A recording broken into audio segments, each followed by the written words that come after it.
Bienvenue dans cette deuxième session de l'après-midi, qui pour son premier panel sera consacré aux décolonisations transnationales. Et donc on a vu ce matin qu'on a déjà ouvert des pistes vers ces dynamiques transnationales.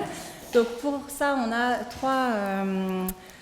trois participantes à cette discussion. Donc on écoutera d'abord Morgane Coriou, qui est maîtresse de conférence à Paris 8 et qui va intervenir sur les films égyptiens et leur circulation au Maghreb pendant la période coloniale.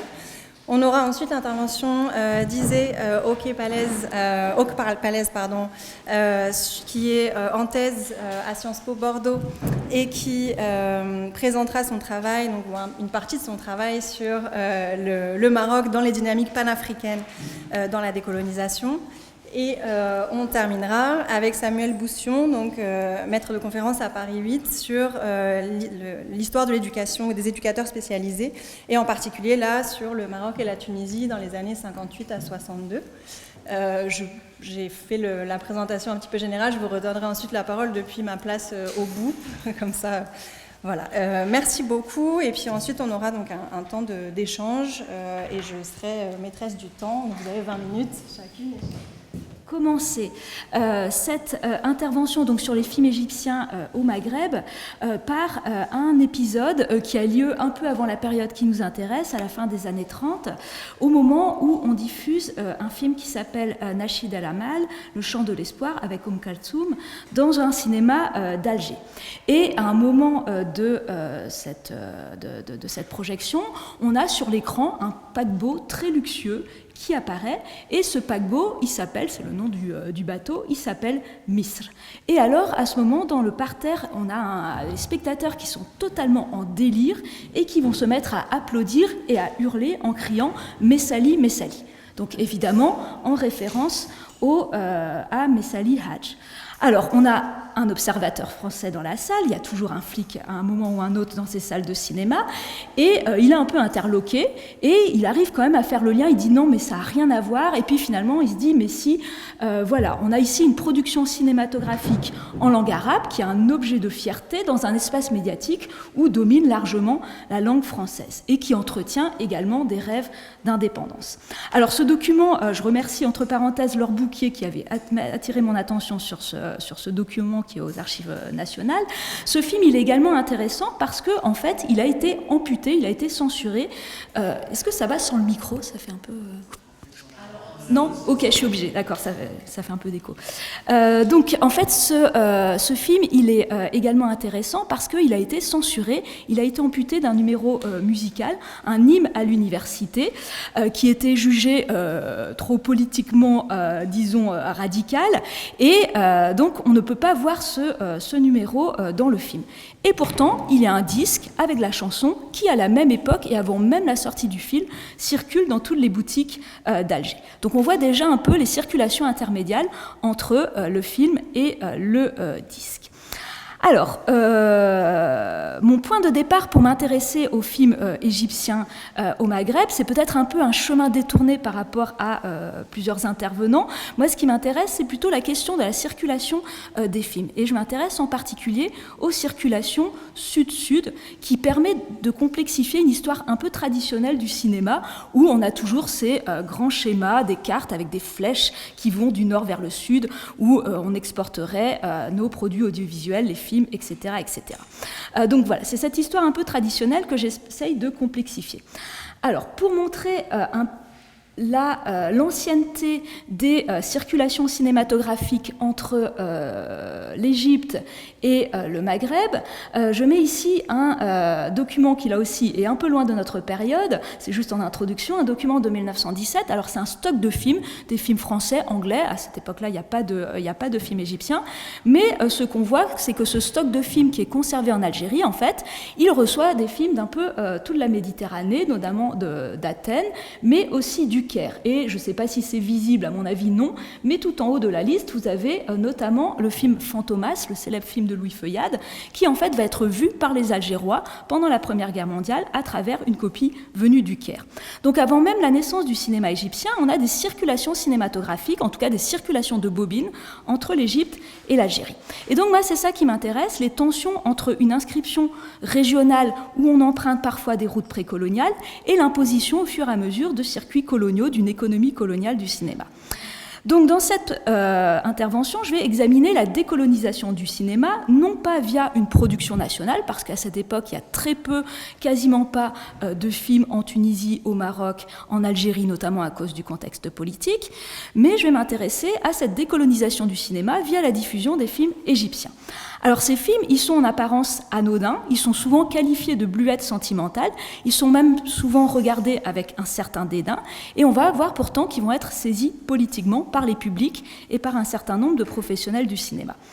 Alors j'ai essayé de donner une vague cohérence à cette intervention, mais je suis quand même obligée par honnêteté de vous avouer que c'est une histoire où il y a encore beaucoup de trous, notamment parce que je n'ai pas encore consulté tous les archives, notamment je dois faire un séjour en Égypte là, cet automne, et il y a des archives que j'ai consultées mais que je n'ai pas le temps de traiter. Donc voilà, c'est une histoire où il reste encore pas mal d'inconnus et pas mal de trous. Alors dans une première partie, je vais m'efforcer de retracer le développement d'une culture du film en langue arabe en insistant sur la dimension intermédiaire et évoquer diverses mobilisations des publics pour défendre la diffusion de ces œuvres, notamment face à la censure. Alors très rapidement, je voulais juste un peu caractériser cette économie du film. Les films égyptiens, ils sont extrêmement rares, enfin j'exagère un peu, ils sont rares, en particulier face à la demande des spectateurs. On diffuse ces films notamment pendant les fêtes religieuses. Donc on a un nombre relativement limité de films, hein. Les écrans ils sont surtout envahis par des films américains et français, mais ce qu'on voit c'est que malgré ce nombre relativement limité de films, en fait, on a un incroyable succès au box-office. Donc là on voit le film américain Scaramouche fait clairement moins de spectateurs et moins de recettes que le film Chanson de mon amour avec le fameux Farid El-Atrache. Par ailleurs, la vie de ces films est également beaucoup plus longue parce qu'il y a peu de films, en fait c'est des films qu'on va exploiter très très longuement. Donc là aussi je vous ai mis quelques chiffres mais je ne vais pas m'attarder là-dessus. Alors ce qui marque vraiment les débuts du film égyptien au Maghreb, ça va être évidemment El Warda, c'est pas ça que je voulais montrer, c'est là, non. Alors, je ne l'ai pas sur ma diapo. Bon, c'est pas dramatique, mais c'est El Warda El Beida, La Rose Blanche de Mohamed Karim, qui sort en Égypte en 1933 et qui arrive au Maghreb entre 1934 et 1935. Alors, il y a déjà eu des sorties de films égyptiens de manière plus ponctuelle depuis 1932.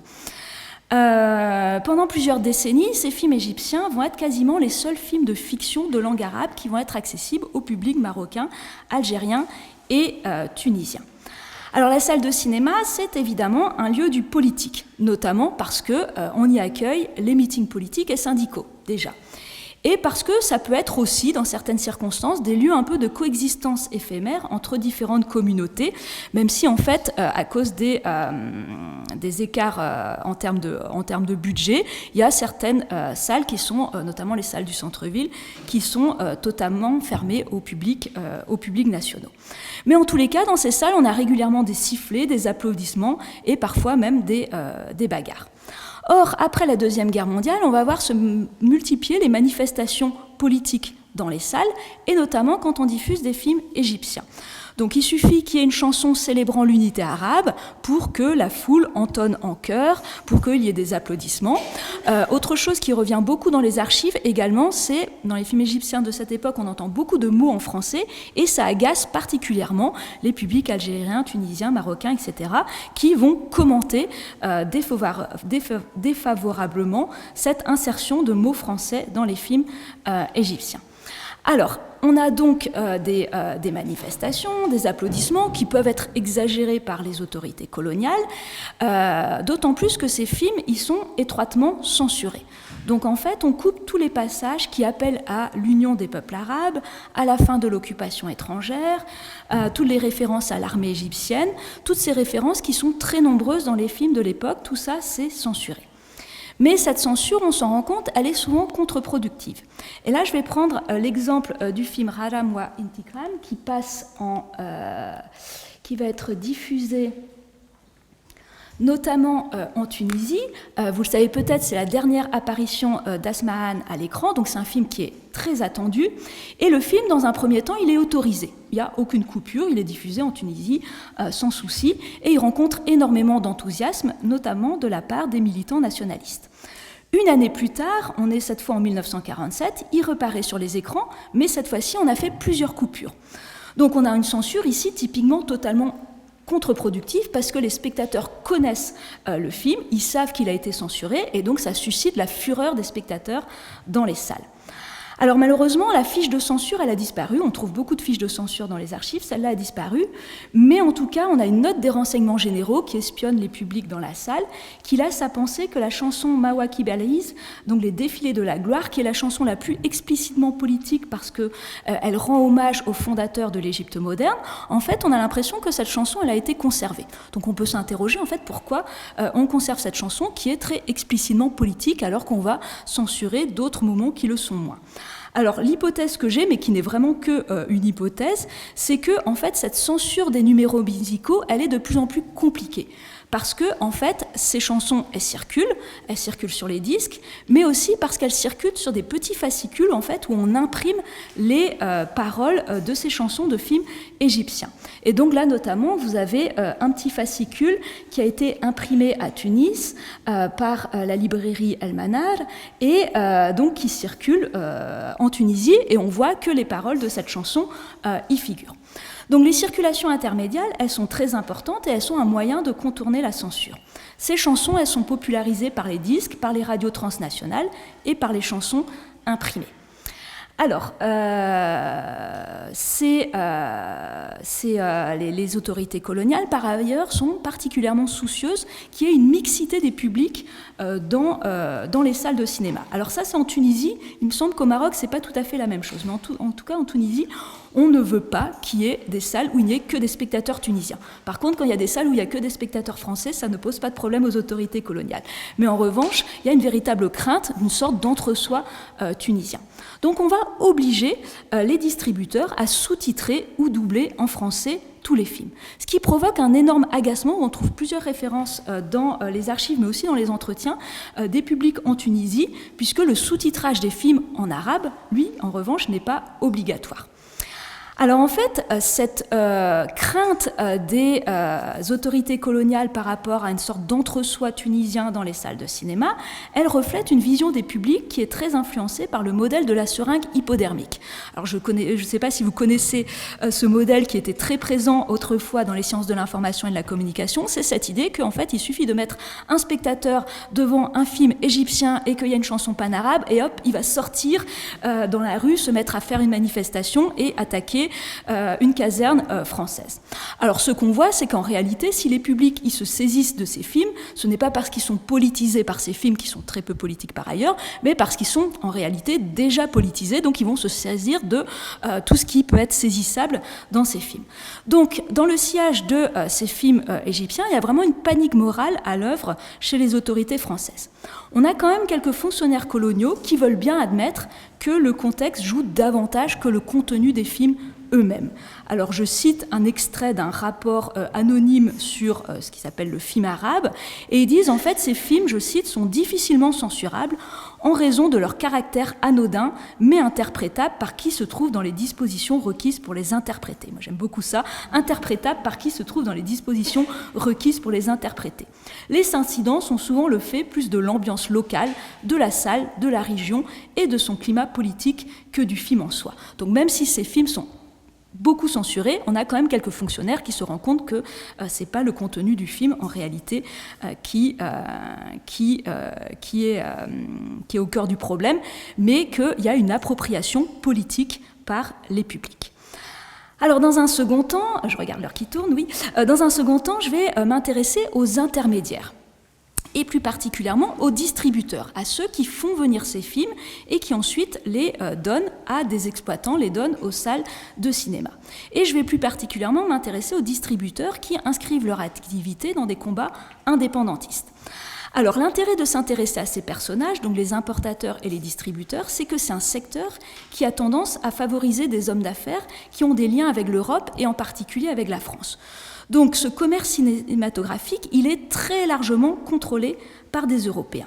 Ce qui fait que l'arrivée des films égyptiens va être en fait une opportunité pour un certain nombre d'hommes d'affaires tunisiens, algériens et marocains. Alors je ne vais pas évoquer la période d'avant-guerre, même si elle est extrêmement intéressante, juste dire en un mot qu'à cette époque, on a un quasi-monopole d'une famille béroutine qui est de confession grecque orthodoxe et qui s'appelle les Baïda, et que vous connaissez certainement parce que c'est eux qui ont lancé le fameux label, c'était là la rose blanche, je l'ai retrouvée, je l'avais mis à l'envers. Alors je pense que j'ai fait à peu près n'importe quoi de mon PowerPoint, mais voilà, c'est le fameux label Baïdaphone. Et il y a une véritable dimension politique dans cette entreprise qu'on connaît surtout donc pour sa vocation musicale, mais qui a joué un très grand rôle également dans le cinéma. Et cette dimension politique, elle est symbolisée en particulier par Michel Baïda, qui a des liens avec Chekib Arslan, où quand il se rend en Afrique du Nord, il rencontre tout un tas de leaders nationalistes. D'ailleurs, il est pisté à chacun de ses déplacements par les autorités françaises. Donc, le cinéma égyptien offre de nouvelles opportunités. Et on voit également des circuits qui vont se démarquer par rapport aux circuits traditionnels du film, puisque à cette époque, en fait, les films, ils arrivent à Alger systématiquement de Paris. Que ce soit des films italiens, américains et évidemment français, en fait, tous ces films transitent forcément par Paris. Donc par exemple, on va trouver un entrepreneur marocain qui, dans les années 40, va essayer d'importer des films égyptiens, en même temps que du coton, du thé, des épices qui proviennent d'Inde via l'Égypte. Donc on voit qu'on a des circuits qui sont différents des autres circuits cinématographiques. Pour autant, en fait, il y a une véritable réticence de la part des autorités coloniales vis-à-vis des échanges directs, donc des échanges directs entre l'Algérie et l'Égypte. Et en fait, les autorités coloniales vont tout faire pour faire transiter ces films par la France. Donc on va jouer notamment sur tout ce qui est les devises étrangères, puisque pour acheter un film en Égypte, il faut avoir des livres égyptiennes. Et en fait, l'attribution de ces devises va dépendre du bon vouloir de l'administration coloniale. Et ils vont faire de cette autorisation un usage politique. Alors j'ai un document que j'aime beaucoup, mais alors là c'est Michel Baïda avec Asmahal, et ça n'a rien à voir avec ce que je disais. Oui, voilà. Donc un document que j'aime beaucoup, mais que je n'ai pas le temps de commenter, mais je vous laisse le lire. Donc un distributeur tunisien. Ce qui est notable, c'est que le ton est particulièrement virulent et qu'on voit qu'ici, ce n'est pas une question administrative, mais bien une question politique. Par ailleurs, au Caire, l'ambassade de France va décourager les producteurs égyptiens de se rendre en Afrique du Nord. Donc tout ça, toutes ces barrières vont donner l'avantage aux distributeurs dont les catalogues ne se limitent pas aux films égyptiens. C'est-à-dire des distributeurs qui peuvent contourner les restrictions monétaires en vendant ou parfois en troquant des films français en Égypte. Donc en gros des distributeurs français. Donc dans les années d'après-guerre, en fait, on va avoir de nombreux distributeurs très établis qui vont intégrer les films égyptiens à leur catalogue. C'est par exemple le cas des Actualités françaises, qui est pourtant une société à capitaux publics et qui va se mettre à distribuer des films égyptiens et qui, malgré son statut, va avoir elle aussi affaire à la censure. Les Français vont également utiliser des arguments techniques, c'est-à-dire qu'ils vont utiliser cette obligation de sous-titrage en français. Or, les studios nord-africains, à cette époque, ne sont pas en mesure de faire des sous-titres. Donc, on va avoir, par exemple, une compagnie qui s'appelle Francorex, qui est tenue par les frères Ben Simon, qui sont des très grands distributeurs juifs algériens. Une compagnie qui est basée à Paris, qui importe les films d'Égypte, qui les sous-titre et qui ensuite les réexporte vers le Maghreb. Donc on voit que malgré les échanges culturels, religieux et commerciaux très anciens entre l'Égypte et les pays du Maghreb, Paris va rester la principale porte d'entrée des productions égyptiennes. Alors, je vais prendre un exemple, et je vais essayer d'accélérer parce que je vois qu'il me reste peu de temps, c'est ça ? 3 minutes, oui, effectivement. Donc, un exemple qui est la CM Film, qui est une des premières entreprises de distribution dirigée par un Marocain. Alors, je crois que je vous ai mis une petite image, mais peut-être je vais arrêter les images si je suis très pressée. C'est pas ça... Voilà, qui a été fondé par Mohamed Bouamrani, qui a participé à la fondation de l'Istiklal, qui a signé le manifeste de l'indépendance, qui commence comme libraire à Safi. Il vend déjà des magazines et des journaux qui viennent du Moyen-Orient, mais en fait son activité est entravée par la censure française.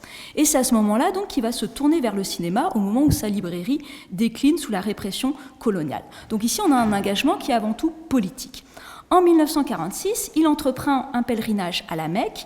Il va être chargé, durant son voyage, d'établir des contacts avec les mouvements de libération à travers tout le Maghreb et le Moyen-Orient.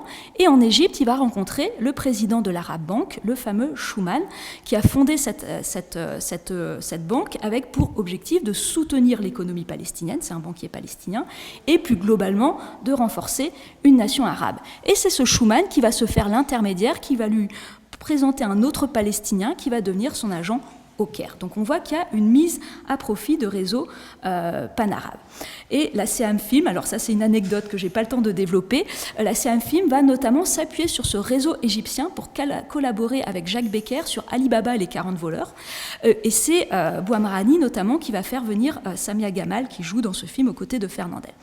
Alors, je saute énormément de choses, notamment la bataille du cinéma, parce qu'au Maroc, on va avoir aussi toute une série d'entreprises pour conquérir les cinémas, racheter les cinémas, notamment les cinémas diffusant des films égyptiens. Je zappe sur toute la dimension intermédiale et tout sur ces imprimés qui circulent, et juste vous dire que c'est la Tunisie qui est un peu la tête de pont de cette culture de l'imprimé autour du film égyptien, pour en arriver très brièvement, il me reste 1 minute, sur la décolonisation de l'industrie cinématographique. Donc cette question du cinéma, elle va être saisie aux indépendances par les gouvernements, surtout à partir de 1960. Donc évidemment, dans un premier temps, on s'intéresse surtout à la production cinématographique. C'est ça qui est mis en avant. Mais dans un second temps, on se rend compte qu'en fait, les majors, donc les grands studios étrangers, sont très réticents à distribuer les premières expériences nationales, tunisiennes, marocaines, etc. Et que notamment, ils vont refuser d'assurer la distribution de ces films à l'étranger. Donc on commence à s'intéresser de plus en plus à la distribution, notamment au Maroc à la suite de la guerre avec l'Algérie, qui va poser de manière très brûlante la marocanisation des sociétés de distribution. Puisqu'on constate qu'à cette époque encore, donc on est en 1963-1964, les sociétés qui sont aux mains des Marocains font principalement le commerce des films égyptiens, qui sont désormais interdits au Maroc, alors que toutes les autres sociétés sont aux mains des étrangers. Donc on va avoir tout un appareil législatif qui va maroquiniser ces sociétés. Alors, l'exemple algérien est un petit peu différent parce que Alger était la tête de pont du commerce cinématographique pour tout le Maghreb pendant la période coloniale, et c'est là qu'on trouve en gros les sociétés qui sont aux mains des Français. On va s'agacer en particulier en Algérie de la puissance d'une société qui s'appelle Régence Algérie, qui avait été fondée par un Tunisien qui s'appelait Jacques Haïk, mais qui depuis son décès était gérée par des Français depuis Paris. Donc on va avoir tout un tas de pressions pour que l'entreprise passe aux mains d'actionnaires algériens. Alors, j'essaye de résumer en 2 lignes tout ce qu'il me restait à dire. Je voulais évoquer un autre type de film, c'est-à-dire tout le nouveau cinéma égyptien qui se diffuse à travers les ciné-clubs, à travers les JCC. Donc vous devez me croire sur parole que j'avais tout un tas d'exemples absolument fabuleux. Alors les JCC aux journées cinématographiques de Carthage, qui montrent qu'en gros, la Tunisie, les journées cinématographiques de Carthage, et en particulier un personnage qui s'appelle Tahar Sheria, vont jouer un très grand rôle pour l'internationalisation de tous ces réalisateurs, notamment comme Youssef Chahine. Alors, j'en viens à la conclusion, parce que je crois que j'ai déjà dépassé, en citant un réalisateur marocain qui s'appelle Ahmed Bouanani, qui a écrit une histoire du cinéma au Maroc, et qui a une vision très négative de ce qu'il appelle les niaiseries égyptiennes des années 40. des infâmes mélodrames ou des farces prétextes à tout. C'est son expression.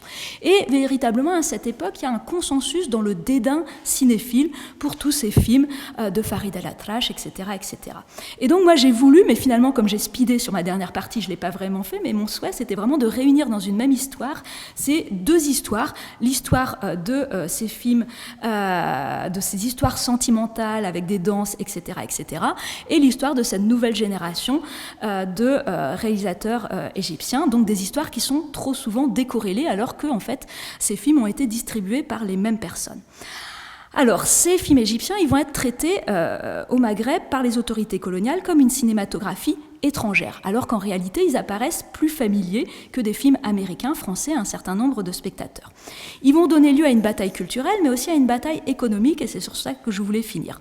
Dans des pays où, en fait, on a une production cinématographique qui, pendant la période coloniale, est quasiment inexistante, on voit qu'il y a une industrie culturelle qui naît autour du film égyptien, à travers les chansons imprimées, à travers la distribution de films, on a des distributeurs, et à travers tous les produits dérivés, les disques, etc., etc.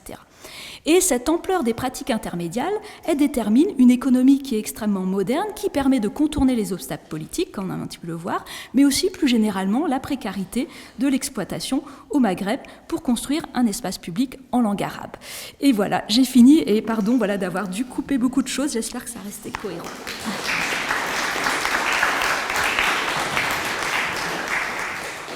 Donc bonjour à toutes et à tous. Déjà un grand merci aux organisateurs et organisatrices pour ces journées qui me paraissent vraiment fascinantes et qui me donnent l'occasion également de partager mes travaux de thèse en cours. Donc encore une fois, merci. Alors ma communication s'intitule « Nous devons travailler à consolider nos indépendances, le Maroc comme hub panafricain de la décolonisation 1955-1965 ». Pourquoi le mouvement de libération nationale n'avait pas compris et fait comprendre aux militants les exigences d'une réelle libération? La signification machiavélique de la politique coloniale française n'est apparue clairement que lorsque s'est dessinée la tendance politique nouvelle envers l'Afrique noire. Nous avons pris à notre compte tout l'accord d'Aix-les-Bains et nous l'avons présenté comme une déroute totale du colonialisme français.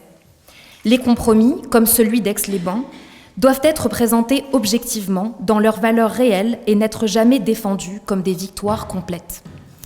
Ces mots sont ceux de Mehdi Ben Barka, qui est l'opposant majeur au régime de Hassan II au début des années 1960, un acteur très important de l'histoire politique marocaine, et qui a participé à fonder l'Union nationale des forces populaires, ce principal parti d'opposition donc dans ce début des années 1960, qui a fait scission de l'Istiqlal, le parti majeur qui a mené à l'indépendance en 1959. Pour Ben Barka, en suivant cet extrait, l'une des erreurs principales du mouvement national marocain a été justement de considérer l'indépendance politique comme le signe de cette décolonisation achevée. Et donc il insiste dans cet extrait comment qui dit indépendance politique ne dit pas véritable libération, notamment tant que les dépendances politiques et économiques envers la France existent et que la majorité des Marocains ne connaissent pas d'amélioration dans leurs conditions de vie. Et par ailleurs, il explique comment les développements politiques de l'Afrique noire, et notamment il fait référence au début de la France-Afrique, vont permettre à un certain nombre d'acteurs politiques marocains de reconsidérer l'expérience marocaine de l'indépendance. Alors dans cette communication, je voudrais suivre les conceptions des acteurs impliqués et aller un peu dans le sens de Mehdi Ben Barka. C'est-à-dire, je voudrais aller en quelque sorte à rebours d'une certaine historiographie, notamment nationaliste, qui a considéré que la décolonisation consiste dans le transfert de la souveraineté nationale d'un État à un autre au moment de la ratification des accords d'indépendance. Justement, je voudrais insister sur le fait que les luttes de décolonisation ne s'arrêtent pas avec l'indépendance politique, mais se prolongent dans la période postcoloniale en s'exprimant notamment à travers des luttes politiques au sein des acteurs du mouvement national. Parallèlement, je voudrais montrer comment ces luttes de décolonisation ne se limitent pas au cadre national, mais sont à penser dans le cadre de circulation transnationale qui reconfigure ces rapports politiques. Et je voudrais le faire à partir de mon objet, qui est le panafricanisme, qui est ce mouvement sociopolitique, cette idéologie qui pose l'unité des populations africaines et afrodescendantes. Le panafricanisme est international dans le sens où il met en relation des États, mais il est beaucoup plus fondamentalement transnational, c'est-à-dire qu'il suppose l'existence d'un espace politique transnational, donc panafricain. Et donc, dans cette communication, je tenterai de montrer comment s'est constitué un hub panafricain depuis le Maroc des décolonisations, c'est-à-dire un espace où l'indépendance politique n'était pas l'objet ultime des luttes de décolonisation, c'était beaucoup plus la libération, et dont les modes d'action et les imaginaires sont en grande partie le produit de ces circulations transnationales au niveau panafricain. Alors je me fonde pour cela sur mes travaux de thèse qui sont en sciences politiques, mais également avec cette perspective historique. Et donc j'étudie cet espace de la cause panafricaine au Maroc de 1955 jusqu'à nos jours. J'étudie certaines organisations panafricaines basées au Maroc, des organisations donc actuellement basées au Maroc, et je mobilise également des archives privées et publiques entre le Maroc, la France et les États-Unis principalement. Dans le cadre de cette communication, j'aimerais me fonder beaucoup plus particulièrement sur les archives nationales de Pierre Fitte, les archives diplomatiques de la Courneuve, ainsi que le journal L'Avant-Garde de l'Union marocaine du travail, cet acteur majeur du panafricanisme marocain dans ces années. Et avant cela, je voudrais un peu revenir sur la littérature, en ce qu'elle a produit certains empêchements pour penser les circulations panafricaines depuis le Maroc, et aussi montrer quels sont les travaux qui ont inspiré mon approche. Alors, tout d'abord, le Maghreb a souvent été pensé comme séparé du reste de l'Afrique, ce qui a rendu donc difficile de penser ces circulations panafricaines. Par ailleurs, certains travaux historiques ont parfois analysé le mouvement national marocain comme fermé sur lui-même. Des travaux récents ont par contre justement remis en cause cette idée et ont inscrit le mouvement national et de manière plus générale les acteurs politiques et intellectuels marocains dans la circulation internationale des idées. Et là, je pourrais signaler notamment l'ouvrage de David Stanner, donc, que nous avons l'occasion d'avoir ici, et puis également l'excellent dernier numéro de la revue d'histoire contemporaine de l'Afrique. Par ailleurs, il y a eu des travaux novateurs qui ont permis de mettre en lumière l'africanité, on va dire, du Maroc, mais ceux-ci se concentrent beaucoup sur l'immigration dite subsaharienne et la politique étrangère du Maroc, et donc on se sont peu intéressés aux mobilisations panafricaines à proprement dit. Donc je m'inscris aussi dans la lignée de l'ouvrage notamment de Paraskat Olans-Lisnik sur le Maghreb noir. Et enfin, je m'inspire des travaux qui ont montré comment les luttes de décolonisation n'avaient pas uniquement pour objectif l'indépendance politique, mais beaucoup plus fondamentalement la souveraineté dans tous les sens du terme, que ce soit dans le domaine économique, social, politique, militaire, et j'en passe. Et donc je pense notamment aux travaux d'Irénée Bono, de Béatrice Ibou et de Nadia Hachemi Alaoui, qui montrent comment ces luttes de décolonisation se prolongent dans la période postcoloniale, notamment en s'exprimant par des conflits sur les modalités de la souveraineté et sur les acteurs légitimes à l'incarner. Et je m'appuie également sur des perspectives telles que celles de Adom Getachew, qui pense les décolonisations au-delà du cadre national, puisque celle-ci avait également pour but de refonder l'ordre mondial, notamment sur des valeurs d'égalité et de non-domination. Alors, dans cette présentation, je fais juste une petite pause.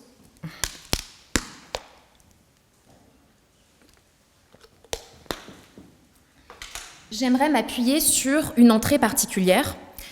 Ce sont les conférences panafricaines des peuples, qui ont eu lieu de 1958 à 1961, et donc après l'indépendance politique du Maroc. Ces conférences panafricaines des peuples ont mis en relation des acteurs marocains avec un ensemble d'autres acteurs du continent africain et ont participé à créer des sociabilités, des circulations qui se sont répercutées dans un certain hub panafricain depuis le Maroc des décolonisations. Alors, pour vous montrer ça dans un peu plus de détails, je voudrais parler du comité directeur des conférences panafricaines des peuples. Marchou Ben Sedir, qui est donc le secrétaire général de l'Union marocaine du travail, fait partie de ce comité directeur depuis à partir de janvier 1960.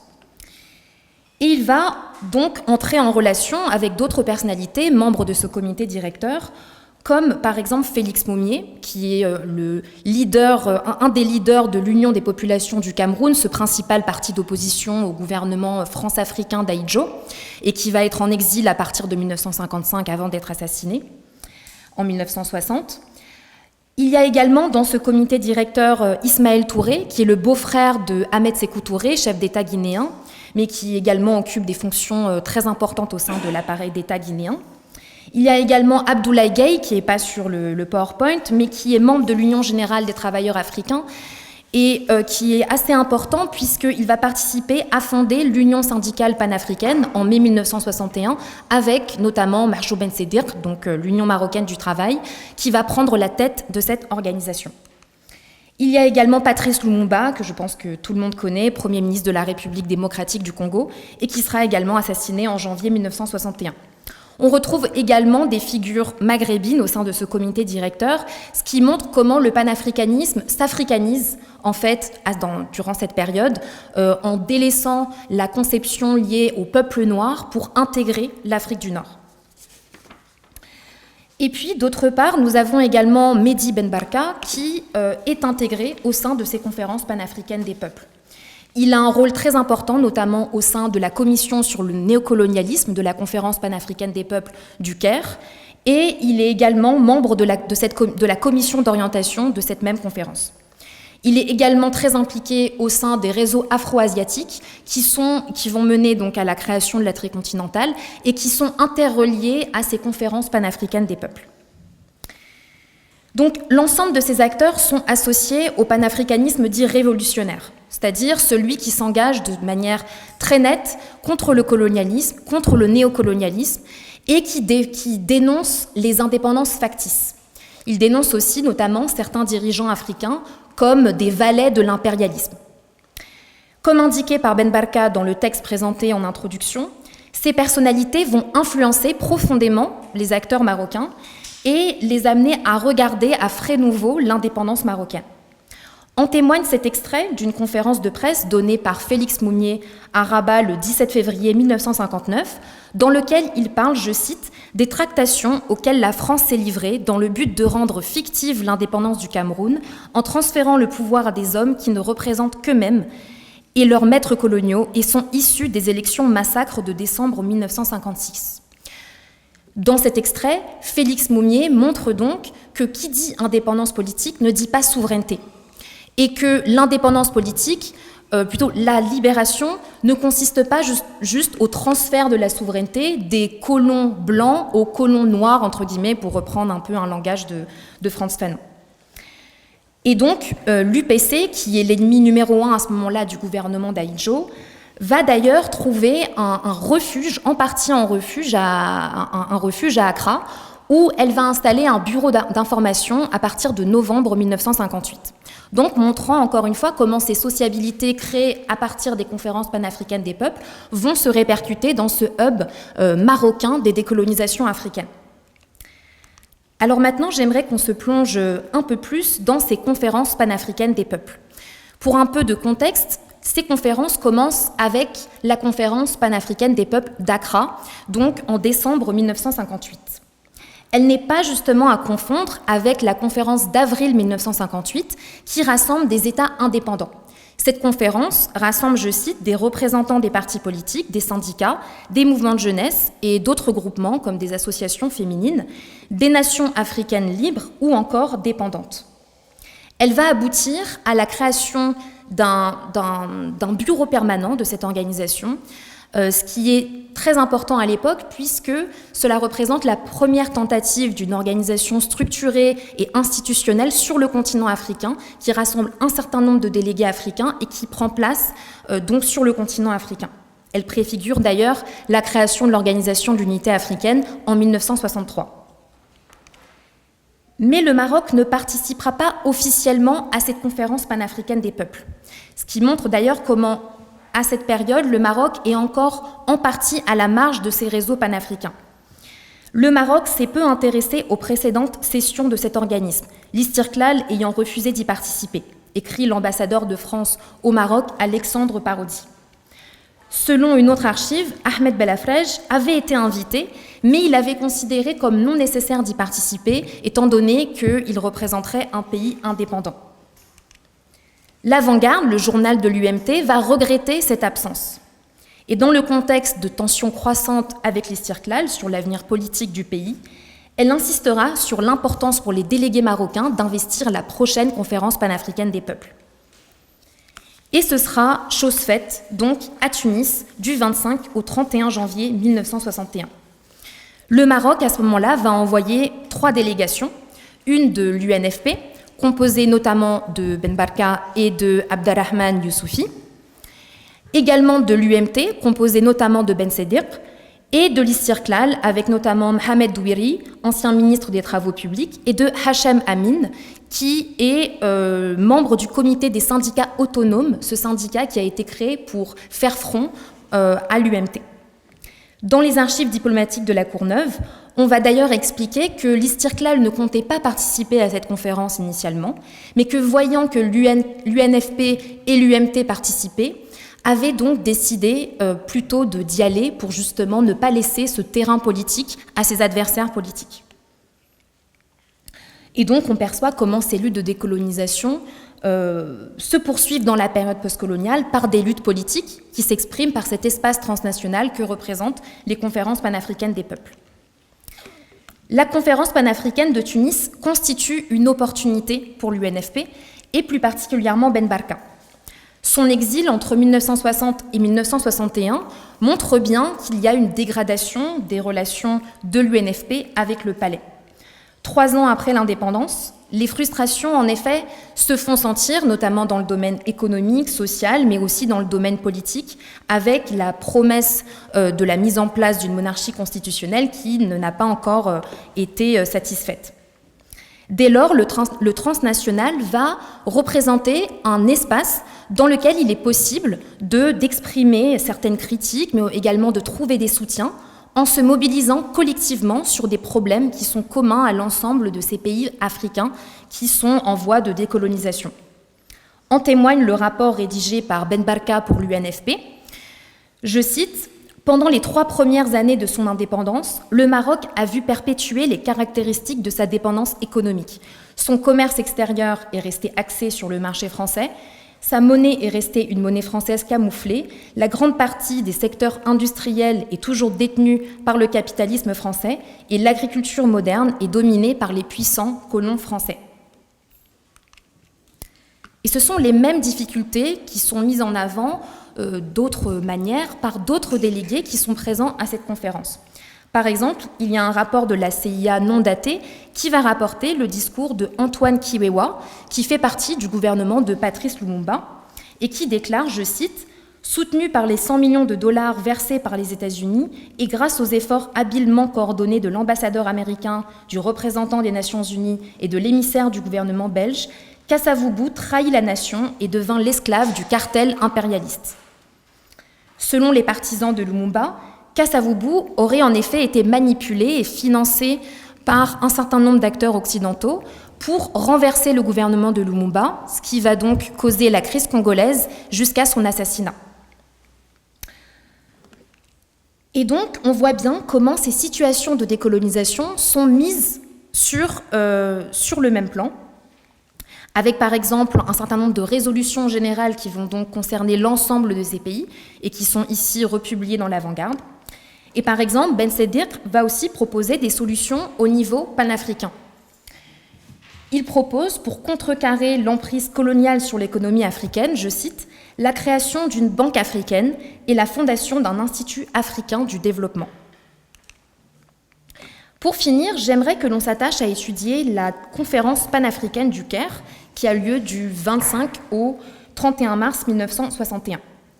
Et je pense qu'il peut être assez intéressant de comparer les deux discours de deux délégations marocaines pour comprendre encore une fois comment cet espace transnational exprime des rapports de force et donc constitue un espace où ces acteurs vont essayer de se légitimer, de se neutraliser et également de chercher des soutiens. La situation politique au Maroc a en effet changé depuis la dernière conférence. Quelques semaines plus tôt, le 26 février 1961, le roi Mohamed V décède et son fils est intronisé le 3 mars 1961. L'UNFP, qui avait déjà cette inquiétude forte par rapport à Hassan II, vu comme beaucoup plus proche de l'appareil sécuritaire et technocratique de l'État marocain, va donc radicaliser son opposition. Dans ce contexte, Mohamed El Fassi, qui est ministre de l'Éducation nationale et des Beaux-Arts, va utiliser cette conférence panafricaine pour légitimer son gouvernement.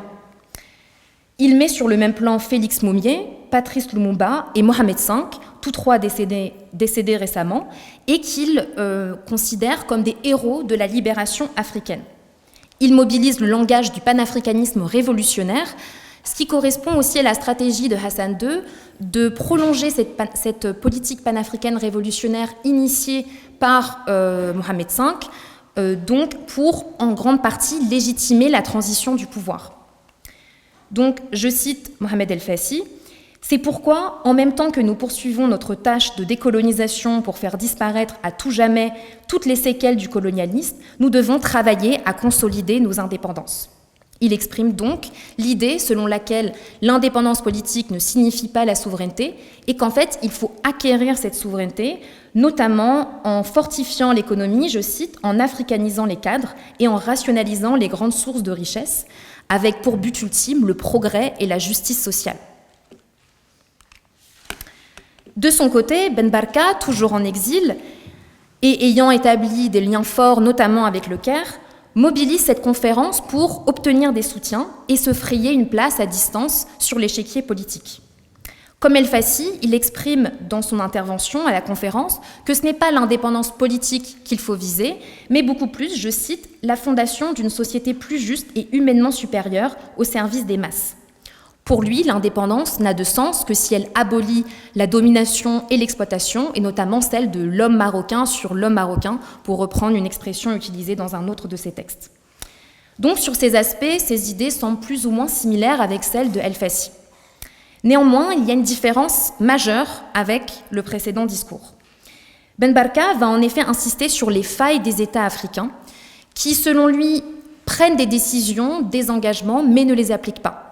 En d'autres termes, qui se mobilisent, qui déploient une politique panafricaine révolutionnaire, mais uniquement pour servir leurs intérêts. Pour lui, ce ne sont pas les États, mais les forces populaires et les forces de l'avant-garde qui devraient être les dépositaires du pouvoir politique, ce qui constitue donc une dénonciation explicite du pouvoir politique marocain de son époque, vu comme dirigé par des forces réactionnaires. Je finis justement. Les mobilisations panafricaines de ces acteurs, qui proposent des réflexions, des modes d'action autour de la décolonisation, sont aujourd'hui assez oubliées et peu visibilisées, contrairement justement à certaines initiatives panafricaines dans lesquelles la monarchie est au centre. C'est le cas par exemple de la conférence de Casablanca, de 1961, lors de laquelle Mohamed V avait notamment invité Ahmed Sékou Touré, Kwame Nkrumah et j'en passe. Mais je pense que les étudier permet justement de déconstruire l'idée que la décolonisation n'a été que la simple œuvre de la monarchie, mais qu'elle est au contraire le produit de différentes luttes, de différents acteurs, notamment politiques et syndicalistes. Et cela permet aussi de saisir comment la décolonisation ne se réduit pas au cadre national, mais est au contraire nourrie par ces circulations transnationales qui vont fonder ce hub panafricain de la décolonisation depuis le Maroc et qui le fondent en partie encore aujourd'hui. Je ne sais pas pourquoi les dernières slides ne s'affichent jamais, mais c'est pas grave, je vais finir là. Merci beaucoup. Ok, rebonjour à tout le monde. Un grand merci à Benjamin, Riem et Malika pour cette gentille invitation. Voilà, alors ce qui me vaut d'être aujourd'hui ici, c'est que, alors certainement, je creuse depuis quelque temps un mot, depuis oui, depuis quand même assez longtemps maintenant, un moment que je trouve encore relativement méconnu dans l'histoire des pays maghrébins, qui est la mise en activité de maisons d'enfants pour des enfants réfugiés algériens sur la période 1958-1962 en Tunisie et au Maroc. Et on devrait même ajouter la Libye, pour être plus précis, mais c'est un aspect qui est plus obscur, moins accessible. Bon, alors dans le genre, du coup, cette communication, elle se situe complètement dans l'affiche du programme, avec l'Algérie, de l'autre côté, le Maroc et la Tunisie, pendant les décolonisations. Alors c'est en historien de l'éducation que j'ai abordé cette question. J'étais d'abord occupé à suivre des réseaux d'éducation dites spécialisés, c'est-à-dire consacrés à l'enfance que on va dire grossièrement en difficulté, entre Algérie et métropole, puis à la recherche aussi d'hétérotopies de sortie de guerre en contexte de décolonisation. Alors ça, c'était dans la foulée de travaux consacrés, pour ceux qui connaissent en tout cas, à la diffusion de République d'enfants en terrain extra-européen. Alors c'est un peu par la bande du même coup que je suis arrivé dans le champ des études sur le Maroc et la Tunisie, puis pas complètement évidemment, non sans constater la place importante de la protection de l'enfance. Ça aussi c'est un terme très générique, pour faire très large, autant dans les ressacs de l'État colonial tardif que dans les processus de décolonisation et de consolidation des États indépendants. Et cette question des maisons d'enfants réfugiés algériens n'a pas encore donné lieu aujourd'hui à de très amples travaux, si ce n'est alors un petit article que j'ai publié, aussi beaucoup de choses qu'avait écrit Lydia Djamed dans sa thèse « L'école malgré la guerre, l'école grâce à la guerre », et également des écrits d'acteurs sur des temporalités un peu différentes, dans une perspective militante et mémorielle. Et où ? Au juste, de quelles maisons d'enfants parle-t-on ? Alors ce sont des lieux collectifs d'accueil qui sont ouverts à partir de 1958, de la fin de l'automne 1958, on devrait dire, afin de recueillir, de soigner et d'éduquer des enfants et des adolescents parmi les milliers de jeunes réfugiés algériens qui sont massés aux frontières, dans des zones de réfugiés. Ces maisons sont donc des expériences dédiées à leur éducation, celle de ces enfants et adolescents, et à la construction, je cite, de citoyens dignes de l'Algérie indépendante, comme il est énoncé dès le départ de cette expérience dans l'Ouvrier algérien, le journal de l'UGTA, la centrale, l'Union générale des travailleurs algériens.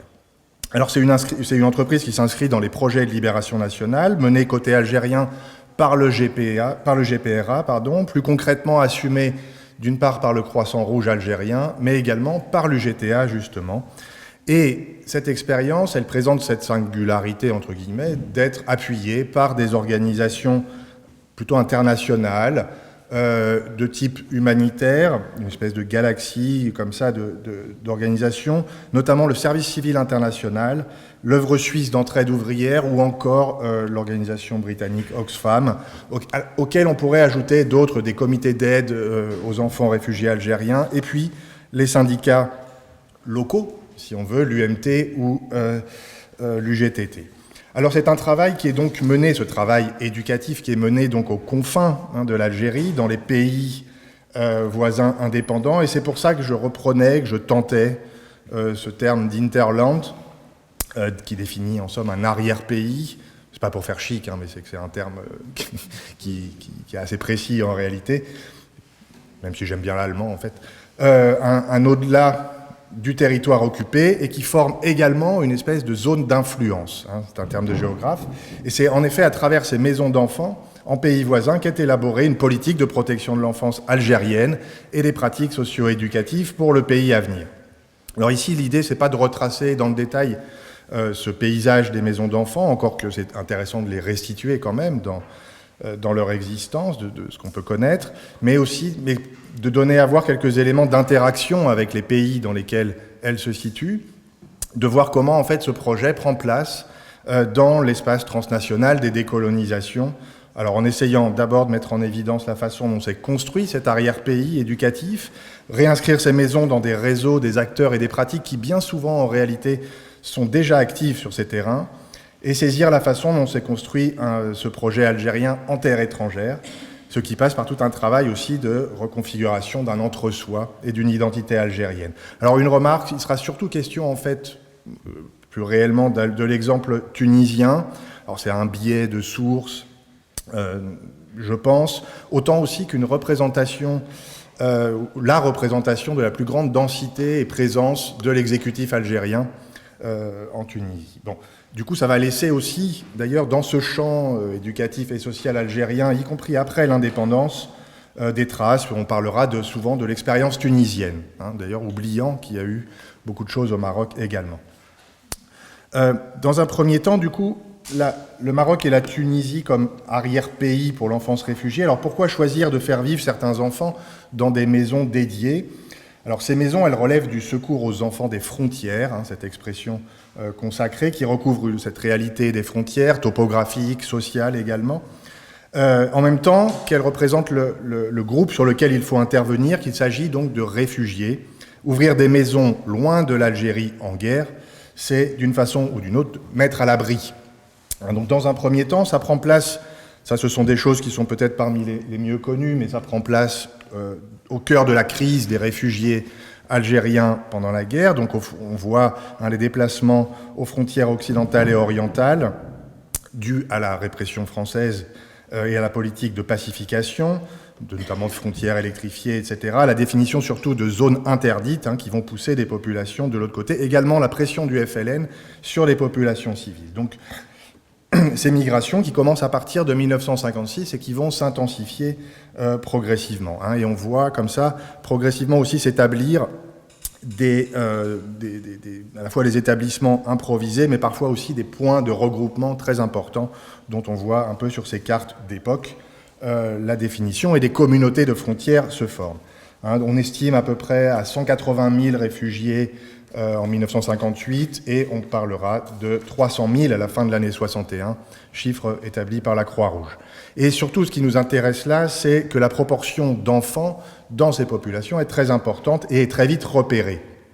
Pour reprendre une expression très concrète d'une opération Croix-Rouge, dans les douars de l'exil, il y a plus d'enfants que d'adultes. Donc en janvier 60, par exemple, on estime que sur 120 000 réfugiés environ en Tunisie, près de 67 000 seraient des enfants, selon le GPRA. Et parmi ces populations, près de la moitié seraient des orphelins ou des isolés que la guerre a séparés des parents. Donc ils sont décrits dans un état en général relativement pitoyable. Les narratifs vont insister aussi sur tout un déploiement de vulnérabilité avec toute une langue, une grammaire visuelle, etc., qui est bien connue aujourd'hui. Je ne vais peut-être pas y revenir. Des narratifs, ceci dit, qui vont alimenter également le poids de la question des réfugiés sur le plan international, mais ça aussi, ça a été bien vu, notamment après le bombardement de Sakiet du reste. Ça a été bien vu dans les travaux notamment de Malik Aral et Ben White et d'autres encore. Alors, la population de ces maisons d'enfants, est constituée principalement donc, de ces enfants sans famille. Il faudrait ajouter quand même que si une partie des réfugiés a pu être rassemblée, des familles dans les camps ont recueilli aussi les plus petits, beaucoup de jeunes sont en mouvement à la recherche de moyens de subsistance, de leur propre famille, etc. Une des raisons de leur captation presque pour les placer dans des maisons, c'est que l'on craint qu'ils soient un danger pour eux-mêmes. Une proportion établie et, par exemple, se trouvent à la merci d'adultes qui les exploitent. On les recrute comme bergers, comme domestiques, etc., maintenus dans un état de domination que l'on fait, comme ça, ressembler à l'état de domination en situation coloniale. Ce sont également des jeunes dont l'errance est vue comme une oisiveté et leur mobilité est vue aussi comme un péril. Donc il y a toute une préoccupation sécuritaire également qui tient à l'idée qu'on s'occupe de ces enfants, qu'on prenne en charge ces enfants, notamment pour ne pas nuire aux Algériens qui sont accueillis dans un pays hôte. Et au fil de ces expériences, également, certains ont connu la proximité avec les combattants, ceux de l'ALN, ils sont même devenus des mascottes, etc. Et là, il y a aussi une mobilisation pour les éloigner du front. Enfin, d'autres, notamment des garçons et des filles, seront confiés à une maison d'enfants parce que leur père est lui-même un combattant de l'ALN. Alors, dans cet esprit, les espaces des maisons offrent un contraste avec la guerre, les camps de réfugiés, la promiscuité que l'on trouve aux frontières. Il y a toute une hétérotopie de la régénération. Il faut éloigner la guerre, concrètement, physiquement, et les enfants doivent avoir la place pour s'ébattre, pour jouer, cultiver, etc. Enfin, forger un cadre de vie sain et apaisant. Et on voit sur les photographies, mais aussi dans les récits d'enfants, etc., la force de la vie collective, la liberté des activités en plein air, etc. Alors, en Tunisie, la première volée de maisons est ouverte à distance de la frontière et a la particularité d'être très localisée, notamment à La Marsa, dans la cité balnéaire, au nord de Tunis, qui est devenue, depuis l'indépendance et l'intensification, je parle de Tunis, le refuge un peu des révolutionnaires, militants, qui abritent les sièges du GPRA, de ces ministères. En fait, la ville vit à l'heure algérienne. Et dans cette ville vont être investies de grandes demeures, le plus souvent la propriété d'Algériens d'ailleurs, de citoyens, qui vont être dévolus à la prise en charge de ces enfants. Tout ça avec l'aval des autorités tunisiennes. Les enfants vont donc posséder leur villa blanche, vous voyez, comme la villa Ramsès, la première du genre, à l'instar des membres du GPRA et de toutes les communautés FLN de Tunis. D'autant que la Marsa, et ça renforce ce contraste par rapport aux zones de réfugiés, la Marsa jouit d'un certain prestige dû à sa situation d'ancien port de Carthage, lieu de plaisance de la bourgeoisie tunisoise et de touristes. J'insiste pas là-dessus, juste pour dire quand même que ces vastes demeures, procédés très anciens en fait en protection de l'enfance, mais qui va durer aussi jusque dans l'Algérie indépendante, c'est aussi une forme de réappropriation de lieux anciennement coloniales. Même si en fait la plupart du temps ce sont de grandes bâtisses assez décaties, comme on peut le voir ici. Et l'ensemble ne va pas se départir de cette teinte, compensatoire à la Marsa. Les trois premières sont donc à la Marsa, mais en Tunisie, les trois suivantes, par exemple, vont s'établir non loin de là aussi dans des endroits de villégiature, à Sidi Bou Saïd, à Douarchot et à l'Ariana. Au Maroc, les deux premières maisons sont ouvertes en 1959, en réinvestissant également de grandes bâtisses délaissées, la première dans un immeuble de Marrakech, et la seconde en pleine campagne, c'est un peu celle-ci qui est illustrée là, en pleine campagne à Kémisset, à un peu plus de 80 km de Rabat, dans une ancienne demeure caïdale, sous séquestre et qui servait jusque-là de centre d'instruction pour combattants de la LN. Alors les maisons sont des espaces à la fois du soin, parce qu'il faut soigner ces entrants juvéniles qui sont éprouvés par toute cette expérience des frontières, du temps passé parmi les réfugiés, parfois aussi de la guerre, etc. On les habille, on leur donne des chaussures pour plus qu'ils soient des va-nu-pieds, qui est là aussi un symbole assez fort de rupture avec leurs conditions populaires. Je disais on les habille, oui, alors souvent et assez rapidement on va les habiller avec des vêtements qui sont venus de grandes collectes internationales et notamment il n'est pas rare de les voir avec les survêtements bleus venus d'Union soviétique ou d'Allemagne de l'Est. Ça, il y a des photos assez amusantes. C'est aussi un rapport au temps, ça c'est pour ce qu'on fait dans ces maisons. On remplit le temps pour combler et contrer l'ennui, la mélancolie, la tristesse, le temps désaccordé qu'il y a justement dans ces zones de réfugiés qu'on vient de leur faire quitter. Alors, ce que je voulais faire, c'était aborder un deuxième point. Si je ne me trompe pas, non, pas du tout. Si, voilà, c'est celui-là. Comment on s'inscrit dans ce terrain tunisien ou marocain? Alors, d'abord, si de nombreux récits contemporains de cette période ont tendance à voir dans ces maisons d'enfants des créations ex nihilo qui seraient jaillies d'une forme d'évidence humanitaire, en fait, elles sont des entreprises qui sont ancrées dans des pratiques, des réseaux, des acteurs et des actrices, parfois expérimentés, et vont témoigner tout un travail d'inscription dans le terrain. Alors, d'abord dire que ces maisons d'enfants, elles s'insèrent dans tout un éventail de dispositifs d'accueil et d'éducation pour les enfants réfugiés algériens, qui sont des bricolages parfois, et d'autres plus institutionnalisés au cœur même des institutions tunisiennes, par exemple, pour parler de la Tunisie. Notamment, il y a évidemment toutes les distributions qui sont faites, de repas, de couvertures, etc., des cours également dans les zones même de réfugiés, mais il y a surtout dans les villes, de jeunes Algériens et Algériennes, c'est la photo qui est en bas à droite, qui fréquentent aussi les écoles marocaines et tunisiennes, où l'enseignement est assuré par des compatriotes, l'inspection et le contrôle relevant des ministères de l'éducation des deux pays, Maroc et Tunisie. En 1959, on estime par exemple que les écoles tunisiennes accueilleraient jusqu'à 10 000 Algériens. Et même des établissements algériens vont voir le jour. La trace que j'ai trouvée, c'était à Oujda notamment, qui scolariserait près de 800 enfants en 1961. Moins connu en revanche, il me semble, est la présence d'enfants algériens au sein de ce qu'on a appelé plus tard les villages d'enfants Bourguiba, mais qui sont en fait des villages d'enfants qui ont été ouverts en 1956 à l'arrivée de Bourguiba, qui avaient été préparés en amont, y compris dans les cellules néo-destouriennes, avec des experts européens, dans l'idée de recueillir les enfants des rues dont on estimait qu'ils encombraient, etc., la Tunisie. Les premiers sont ouverts donc en 1956. En 1958, il y a déjà 4 villages d'enfants pour près de 2000 enfants entre 6 et 18 ans. Bon, l'histoire et la mythologie ont retenu aussi que c'était la suite de la mort de 2 jeunes garçons dans une nuit d'hiver de l'hiver 55-56, que du coup, la prise de conscience s'est faite de récupérer ces gamins dans les rues, d'opérer ce qu'on appelait des rafles charitables par la police, et de les conduire dans ces villages d'enfants, où était menée une œuvre éducative.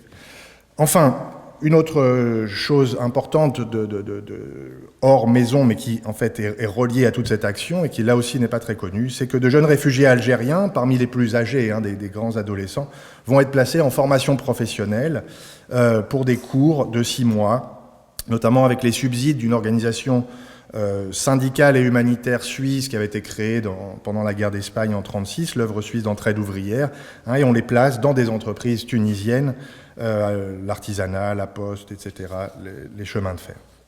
Alors on voit là qu'on n'est pas dans des grandes organisations spécialement, on est en deçà, et surtout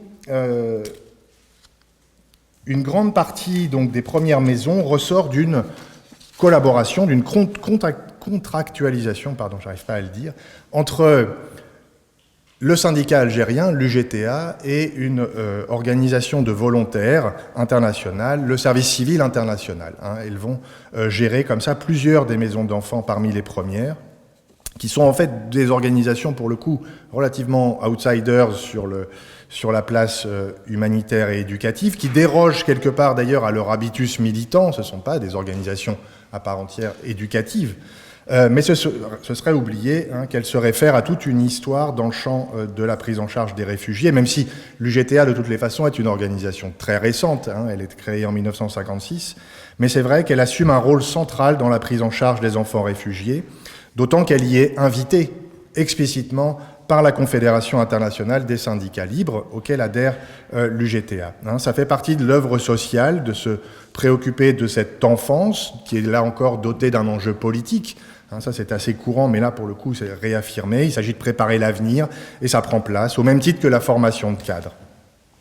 Et du côté humanitaire, le service civil international, lui, pour le coup, il a une antériorité sur le secours aux réfugiés, notamment depuis la guerre d'Espagne, même si ce n'est pas du tout son cœur d'action initial, où il s'agit en fait de construire un monde pacifié à partir de chantiers de volontaires.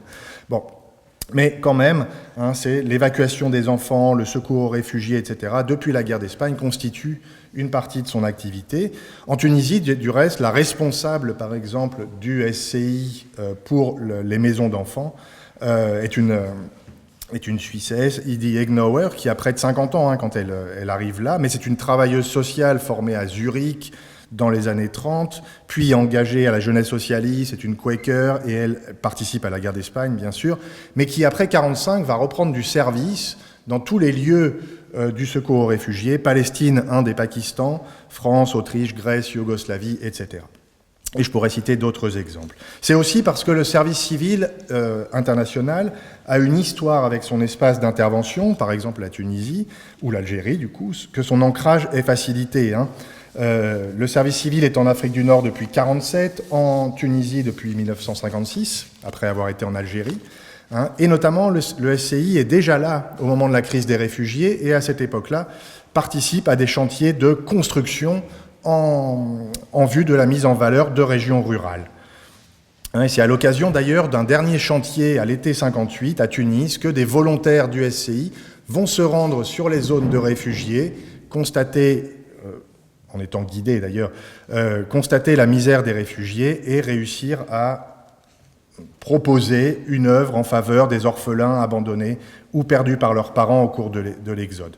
Alors il faudra négocier cette entrée sur le terrain, on ne s'improvise pas une organisation qui va prendre en charge des enfants et des maisons d'enfants sans évidemment avoir l'aval des autorités tunisiennes. Mais ça, je pourrais en reparler plus tard. Dans un dernier temps, dire que les maisons d'enfants sont aussi un lieu où l'on construit, où l'on édifie un... Bon, celle-là, tant pis, je la passerai plus tard, où l'on tente d'édifier un entre-soi algérien, pour dire que ces maisons, ce sont aussi des lieux où on forme des communautés algériennes, bien qu'en terrain et en terre voisine, mais étrangères, des communautés parce qu'on y vit sur place, des communautés où on fait vivre une identité algérienne, par la classe notamment, vous pouvez vous en rendre compte sur les photographies ou la formation professionnelle, apprendre à lire, à écrire au rythme du bilinguisme, là encore, ça c'est important, alors même que par exemple au Maroc, on diminue l'enseignement en français, mais là, pour le coup, il y a une égalité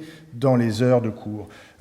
Des lieux où on emploie beaucoup les méthodes actives, dans cet archipel de maisons, méthodes actives d'éducation, où les enfants sont appelés à pratiquer concrètement, à créer, etc. Au rang de ces méthodes actives, il y a aussi beaucoup de... Ce ne sont pas des espaces fermés, ce sont des entre-soi peut-être, pour créer une identité, mais pas des espaces fermés. On fait beaucoup de colonies de vacances, notamment organisées par l'UGTA, où l'on visite le Maroc ou la Tunisie, par exemple en 59, quand ils se rendent à Hammamet, au bain mort, etc. Les vacances sont aussi l'occasion de réaffirmer les solidarités internationales de ces expériences. On se rend en Allemagne de l'Est, bien sûr, pas seulement.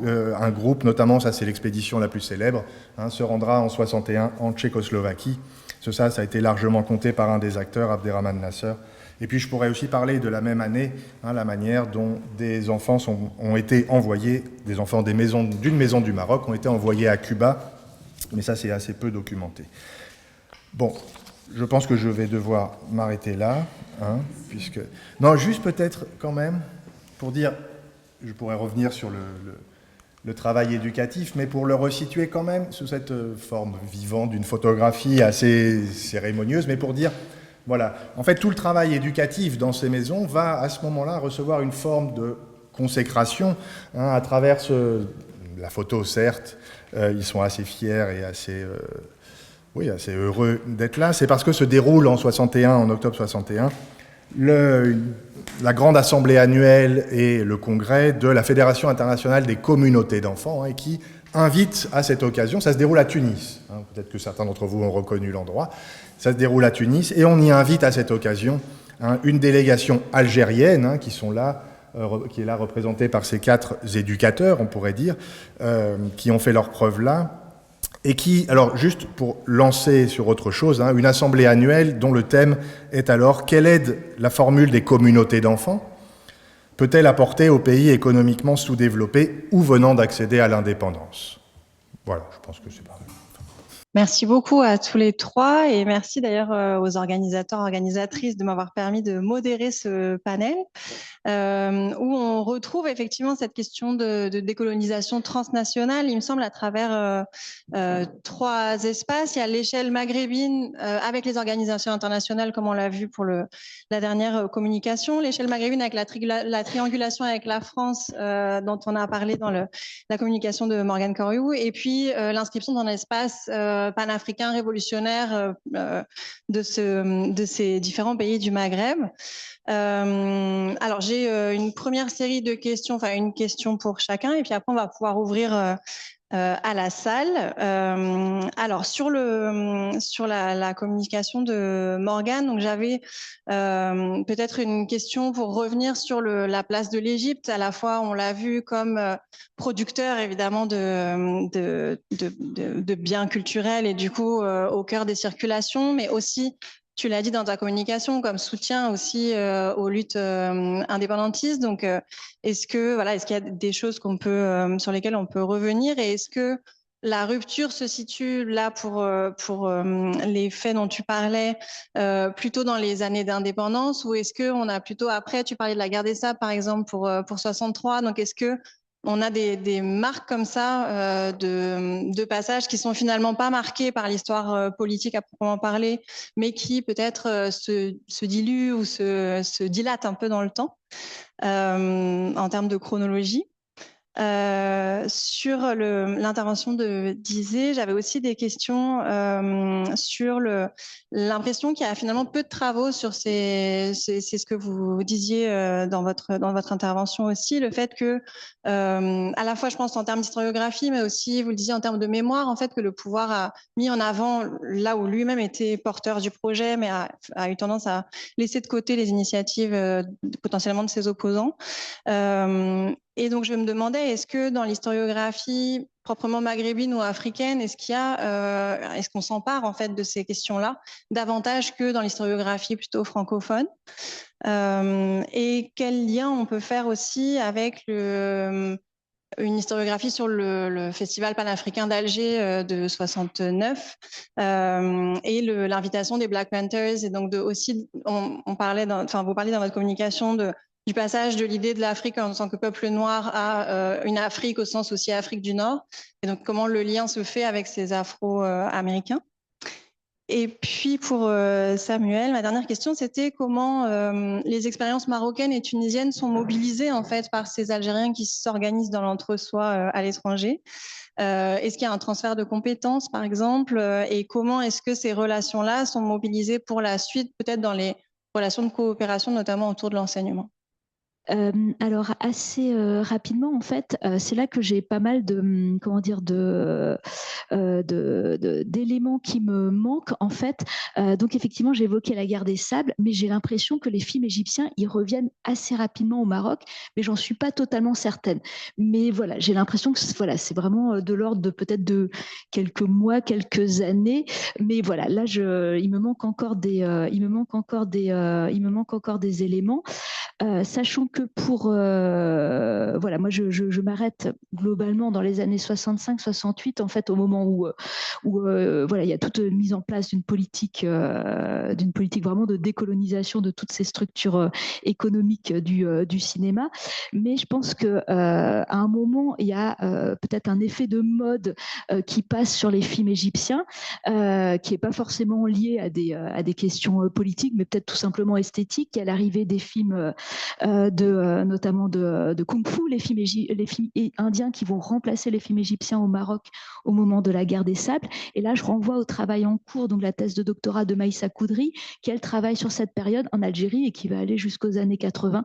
Donc je pense que dans un futur proche, elle aura des meilleures réponses à apporter sur ce point. Oui, alors sur la question d'historiographie et comment finalement cette question du panafricanisme est prise en charge, notamment dans les historiographies africaines et marocaines. Alors je dirais déjà que en fait depuis le Maroc, il y a beaucoup plus de travaux justement sur cette thématique-là à la faveur de la nouvelle politique panafricaine mise en place donc par Mohamed VI depuis les années 2000 et beaucoup plus à partir de 2017 quand le Maroc est réentré au sein de l'Union africaine. Donc là, je dirais qu'il y a vraiment un certain nombre d'articles, d'ouvrages qui vont parler justement de cette politique étrangère et dans plein de domaines différents, c'est-à-dire dans le domaine religieux, dans le domaine économique, dans le domaine culturel, etc. Et que dans ces travaux-là, on essaye parfois d'avoir une perspective historique, mais effectivement, ce sont beaucoup plus des travaux liés aux relations internationales, à l'économie, à la science politique, et à ma connaissance, pas beaucoup en histoire. Par contre, de ce que je connais sur l'aspect historique, c'est beaucoup plus une histoire voilà, plus ancienne, l'histoire moderne, de tous les liens en fait entre le Maroc et notamment l'Afrique de l'Ouest sur le plan religieux, etc. Donc, c'est beaucoup plus dans ce sens-là. Et je dirais que ça a des répercussions aussi sur les historiographies africaines de manière générale, où on a quand même des circulations d'intellectuels, de chercheurs entre le Maroc et d'autres pays, et notamment avec l'Afrique de l'Ouest. Et donc, Voilà, par exemple, il y a eu la publication d'un ouvrage qui s'appelle Le Maroc africain de Bakary Samb, et qui est donc ce chercheur sénégalais qui a passé beaucoup de temps au Maroc, qui a beaucoup d'échanges avec le Maroc et qui donc a écrit cet ouvrage. Et puis sinon, pour les liens donc avec le Festival panafricain d'Alger 1969 et les Black Panthers, alors moi, j'ai pas vraiment travaillé spécifiquement sur cette question, donc je pense que je dirais que ici, je renverrai en fait à l'ouvrage de Paraska Tolan-Sisnik, qui en parle vraiment en détail et qui montre qu'en fait, il y a des ambiguïtés dans la manière de voir le panafricanisme des Black Panthers, avec à la fois en fait parfois comment dire un retour de la conception plutôt raciale ou en tout cas en termes de blackness, mais d'un point de vue plus révolutionnaire, et parfois la conception justement à proprement dit révolutionnaire et ce lien avec les mouvements de libération nationale, notamment d'Afrique australe, notamment d'Afrique lusophone, qui sont très présents à Alger. Et elle parle d'ailleurs aussi de certains acteurs marocains qui étaient présents à ce festival, notamment les membres de la revue Souffle. Moi, j'ai beaucoup plus travaillé sur des conférences panafricaines, par exemple la conférence panafricaine des peuples de 1958 connaît, je crois, une cinquantaine en fait de délégués américains, donc afro-américains et blancs américains, et donc qui sont dans beaucoup d'interactions justement avec les autres délégués et qui, je pense, participent à créer ces circulations panafricaines, y compris avec le Maroc. Alors pour les 2 ou 3 petites questions glissées que tu as mêlées, écoute, je vais commencer par répondre à celle sur peut-être ce que ça a donné, en tout cas ce que ça a engendré comme cette expérience, mais pour les Algériens, on va commencer par là. Et, oui, de fait, d'abord, ils vont revenir, et une fois revenus, ce champ de la prise en charge des enfants du coup algériens va s'étendre, se poursuivre, va prendre même d'ailleurs aussi la priorité dans l'agenda politique presque. Hein. On voit un peu comme on a vu en Tunisie au milieu des années 50, à l'indépendance, hein, arriver des politiques pour dire il faut plus d'enfants dans les rues, etc. Enfin, ça, Ben Bella, en plus, s'implique presque personnellement pour ces choses-là. Et puis, nos acteurs, là, qui étaient comme éducateurs ou responsables de ces maisons d'enfants, quand ils reviennent, en général, ils reprennent des maisons d'enfants à Alger et en Algérie, mais en général plutôt près d'Alger. Et ça constitue presque aussi, ça commence à constituer un champ d'une politique d'éducation spécialisée. Les Algériens nationalisent une école d'éducateurs spécialisés, etc., dont ces acteurs, en tout cas ceux qui étaient sur la photographie, évidemment, sont appelés à jouer un rôle majeur. Pour s'en convaincre, il faut aussi, et du poids de cette expérience au Maroc et en Tunisie, il faut se rappeler du premier film, alors c'est le premier film de fiction qu'on considère de l'Algérie indépendante, Une si jeune paix, qui en fait parle de cette question. Alors ça parle d'abord, le sujet c'est l'enfance déshéritée dans une institution, d'ailleurs dans lequel le directeur est en fait Abderrahmane Nasser qu'on voit sur la photographie, hein, qui a coordonné ces maisons d'enfants en Tunisie, et à plusieurs reprises. Les enfants sont aussi des enfants, pour certains, qui viennent de Tunisie et du Maroc, qui jouent leur propre rôle. Et la question revient à plusieurs reprises. Hein. À un moment, ils se parlent, ils se disent, hein, tu viens d'où? Ah ben, moi, je viens du Maroc, j'étais réfugié, etc. Et, ah, moi aussi. Il y a comme une espèce, là, du coup, de connivence, etc. Après, effectivement, ça a aussi les coopérations. Alors, ce sont, je pense, dès 62, on constate ça, mais même, je pense, avant. Mais je manque un peu de sources concrètes, mais je pense que dès le temps des maisons d'enfants, certains de ces moniteurs ou monitrices, on les envoyait être formés un temps dans les 2 centres qui existent respectivement au Maroc et en Tunisie, des centres d'éducation populaire où on formait des animateurs, des moniteurs, etc., pour une quinzaine de jours. Et ça va continuer après l'indépendance. Les Algériens vont continuer d'envoyer, là pour le coup, des éducateurs spécialisés sur des formations plus longues, parce que leur école a du mal à fournir, en fait, pour le nombre d'éducateurs qu'il faut former.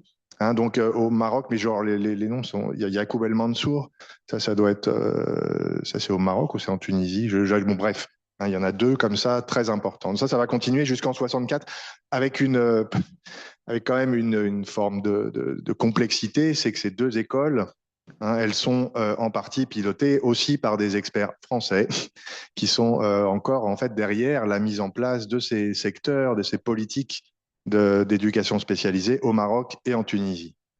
Je remercie les trois intervenants, mais deux questions à la première et à la deuxième intervention pour que pour le cinéma, justement, incontestablement, les films égyptiens étaient. C'est la principale. Ils vont attirer le public, mais à travers les rapports. Donc, vous avez cité que des rapports, donc remarquent le comportement du public, etc. Y a-t-il eu des. Dans le sens de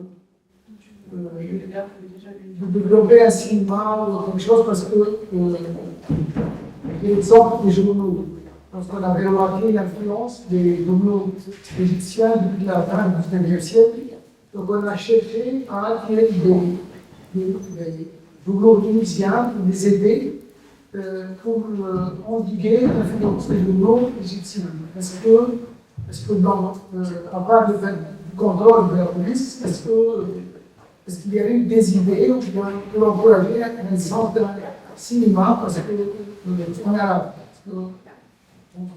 on sait qu'il y a eu des activités développées, probablement développées à partir de la France, mais en langue française. Est-ce qu'il y a eu quelque chose dans la deuxième ou la troisième intervention qui sont-ils, en fait, parce que la documentation, vous avez eu de voir qui sont-ils les personnes, enfin les enfants, qui ont été appelés chaque été ou chaque fois donc, à les faire sortir, parce qu'il s'agit de gens dont les parents sont déprimés, ou bien qui sont morts, ou bien qui sont ces enfants.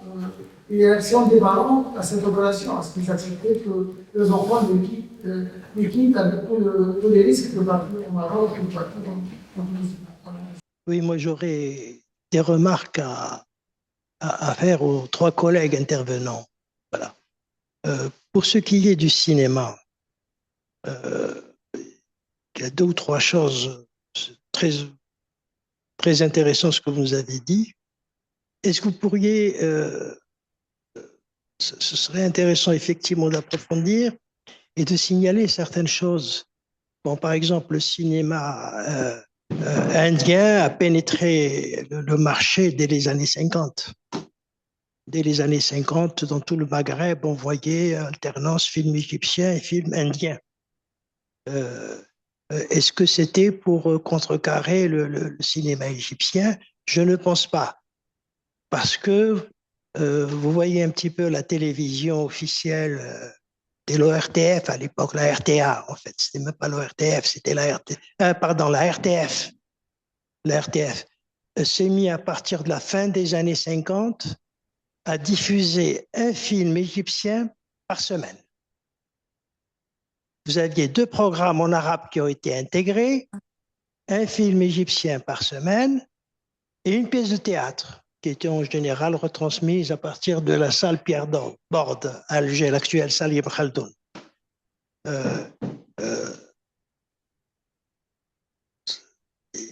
Et effectivement, c'est un sujet qui est très porteur. Voilà.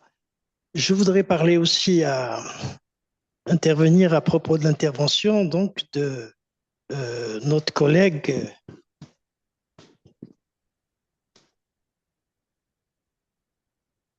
Isse, hein, Okpalaise. Voilà, un petit peu.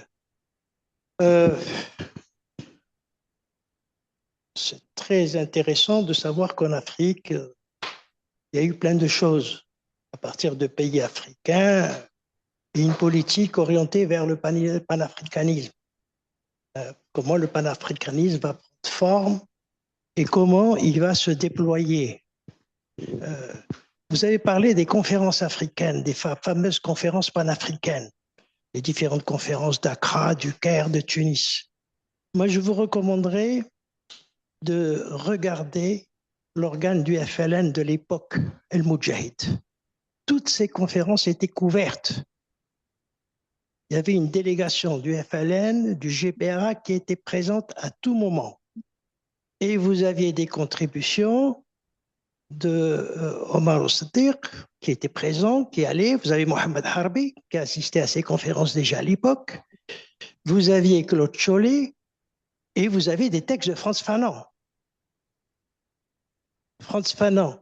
Moi, j'ai eu à travailler sur la série d'El Moudjahed entre 56 et 62.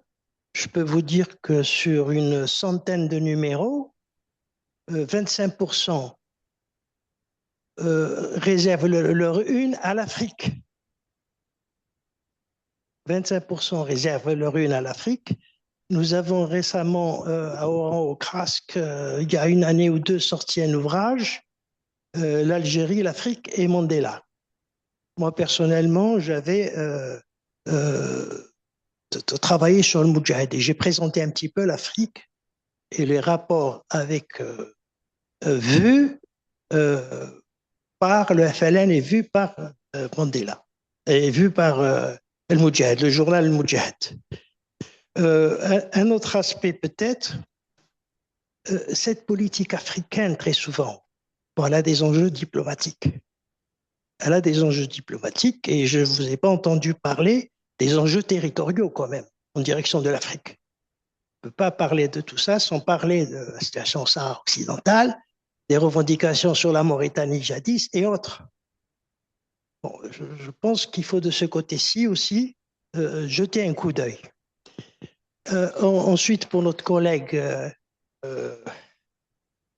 Samuel Boussion, hein, voilà. Il y a eu des films sur l'enfance. Effectivement, vous avez cité Une si jeune paix. Bon, il y en a d'autres. Hein. Moi, je pense un petit peu à L'enfer à 10 ans. Et je pense surtout un petit peu au film qui a été tourné pendant la guerre de libération, au documentaire qui avait fait un peu le tour du monde à l'époque, réservé à l'enfance, et qui, je pense, avait été réalisé par René Vauthier. C'est Yasmina. Vous avez comme titre Yasmina. On voyait le passage de jeunes réfugiés qui fuient l'Est algérien, côté de la frontière tunisienne, et on voit la trajectoire de Yasmina, d'une enfant, je pense qu'il faut peut-être regarder aussi de ce côté-ci, du côté du cinéma. Alors effectivement, ça servait beaucoup à la communication, hein, mais c'est quand même des documents à voir. Ce que vous disiez un petit peu de Bourguiba quand il a pris en charge les jeunes dans les rues après 56, ça me faisait penser aussi à la politique de Ben Bella en 62-63. Voilà, quand il a décidé d'ouvrir des centres pour ce qu'on appelait les jeunes cireurs à l'époque. Les villes d'Algérie, vous avez beaucoup d'enfants, soit laissés à la délinquance, soit en train de cirer les chaussures des militaires et des autres. Bon, alors il a rouvert des centres, et depuis ce temps-là, il n'y a plus de tireurs en Algérie. Le problème, c'est qu'il faut cirer ses chaussures soi-même. Voilà un petit peu. Mais ça ne sera pas les enfants en tout cas. Oui, merci. J'avais une question sur les enfants. Vous avez dit c'était surtout des orphelins qui étaient partis, qui s'étaient retrouvés réfugiés. Quand ils rentrent en Algérie en 62, pour ceux qui sont mineurs, est-ce qu'ils sont adoptés? Qu'est-ce qu'ils deviennent? Est-ce qu'ils sont adoptés par des familles? Est-ce qu'on a des traces de parents qui sont à la recherche de leurs enfants et vice-versa? Et puis je me demandais aussi si certains étaient restés, soit au Maroc, soit en Tunisie. Oui, du coup, ça va être très rapide. Là, vous avez posé toutes les questions sur l'après, mais qui revient à la question que le monsieur avait aussi posée, qui était pour le coup, lui, un peu en plus en amont, mais les deux se répondent. Mais en plus, je suis assez démuni pour vous répondre. Peut-être à la première question sur comment arrivent ces enfants, comment ils viennent, je vous renvoie peut-être le plus simple. On manque de sources en réalité. sur ces questions-là. Je rêverais un jour, mais ça peut-être que vous retrouverez en Algérie par exemple, il y a eu des dossiers individuels sur les enfants pris en charge dans les maisons. Je n'ai que des exemplaires vierges, mais j'imagine que s'il y en a eu des vierges, fabriqués, imprimés, c'est qu'ils ont peut-être été remplis. Sinon, il y a des témoignages qui avaient été recueillis dès 1961-62 que l'on retrouve dans Les Enfants d'Algérie, l'ouvrage du GPRA, mais qui est en fait celui de Jacques Charby et Abderrahmane Nasser en réalité, hein, qui l'ont coordonné pour aller interroger. Et du coup, les enfants se racontent. Et en fait, quand on le prend comme une source, littéralement, hein, les enfants se donnent à voir leur trajectoire, etc. Certains sont venus tout seuls, mais en fait, c'est jamais un tout seul, c'est-à-dire ils sont venus avec d'autres du village, de la famille éventuellement. Par exemple, il y a une figure récurrente sur laquelle il faut travailler, c'est l'oncle. Il y a un oncle qui amène l'enfant jusqu'au... En général, il l'amène à la frontière. À la frontière, là, par contre, va se jouer un deuxième temps qui est celui où on vient chercher les enfants pour les mettre dans les maisons. Alors ça, pour le coup, c'est l'œuvre des organisations, le Croissant Rouge, les organisations humanitaires, avec une certaine concurrence sur la sélection, entre guillemets, des enfants, avec l'idée qu'on prenne ceux qui sont dans la pire des situations. Mais bon, ça ne veut pas dire grand-chose en réalité. Et voilà.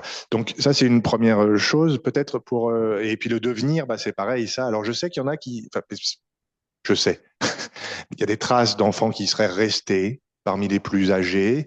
Par contre, la plupart, quand même, sont rentrés, en fait, avec les adultes qui s'occupaient d'eux par convoi, comme ils étaient venus souvent, en bus, en train, etc. Et en général, ils sont à nouveau, en tout cas pour ceux qui en ont encore l'âge, parce que les autres vont en Algérie, reviennent, mais travaillent, ou sont incités à travailler. Pour les plus jeunes, ils sont dans d'autres maisons d'enfants. C'est l'idée qu'il y ait une espèce de continuum. Ça, j'aimerais bien voir d'ailleurs s'il y a vraiment une continuité ou s'il y a eu un moment, mais on voit bien qu'il y a une forme de continuité. Merci aussi pour les conseils de films. Il y en a plusieurs, en fait, sur lesquels on pourrait regarder. Outre Yasmina, il y en a... Bon, bref.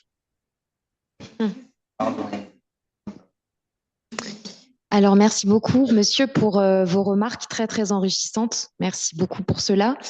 Effectivement, en fait, même si je n'ai pas étudié de manière systématique l'ensemble des numéros du Moudjahid, j'ai pu en fait consulter un certain nombre d'articles justement qui sont en fait disponibles au sein de différentes archives comme les archives diplomatiques, les archives nationales françaises, etc. Et par ailleurs, en fait, l'Avant-Garde, par exemple, également le journal de l'UNFP, Al-Tahrir, va également beaucoup documenter l'ensemble de ces conférences panafricaines et autres, va publier également les textes non seulement de Frantz Fanon, mais aussi de Sékou Touré, de Patrice Lumumba, de Félix Moumier. Donc c'est un corpus qui est très très riche et qui est très très intéressant. Et merci également pour l'information par rapport à votre ouvrage qui m'intéresse beaucoup, d'autant plus parce que je me suis beaucoup intéressée aussi au séjour de Nelson Mandela au Maroc, qui a en fait été au moment de sa tournée africaine, notamment à la frontière algérienne, entraîné près de Oujda, donc par le FLN et par également l'Armée de libération nationale marocaine. Donc voilà, encore une fois, cette connexion avec l'Algérie est omniprésente. Oui. Oui.